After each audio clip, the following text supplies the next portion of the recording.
Extrait numéro 17. Tout homme qui commet un péché est un esclave. Commencez par s'interroger. Qu'est-ce que péché ?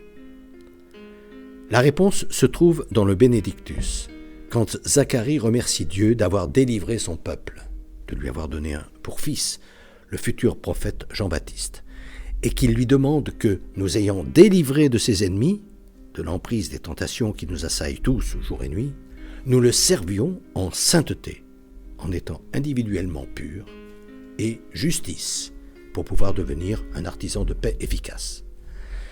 Mais cette réponse, on peut aussi la découvrir, et de façon plus précise, dans le séjour symbolique que fit Jésus dans le désert, qu'est notre monde vicié. Dans cette parabole où il raconta comment il lui avait été demandé d'utiliser sa conscience saine, que le Créateur lui avait donnée à sa naissance comme à nous, pour résister aux tentations de ce monde, grandir et s'épanouir durant sa vie cachée. Récit de 3 envies qu'une lecture au premier étage révèle qu'elle synthétise effectivement toutes les tentations auxquelles nous sommes confrontés.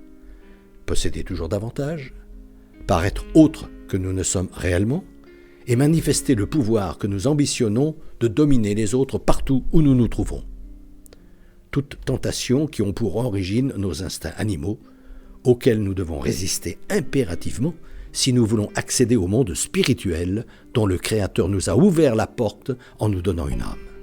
C'est ce monde spirituel dans lequel nous devons entrer le plus tôt possible si nous voulons vraiment réussir notre vie sur terre, qu'a voulu nous faire comprendre l'auteur de la Genèse lorsqu'il a écrit que Dieu nous a fait à son image. Cet appel à la vraie liberté est condensé dans l'invocation finale du Notre Père, « Délivre-nous du mal ».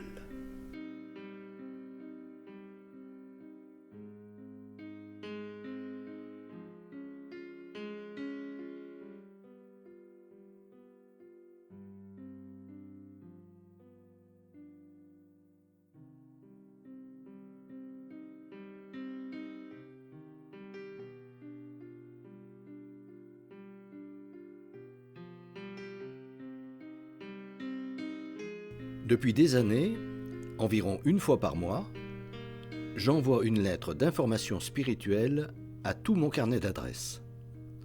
Le thème du moment est, depuis janvier 2019, « Être chrétien, ça veut dire quoi ?»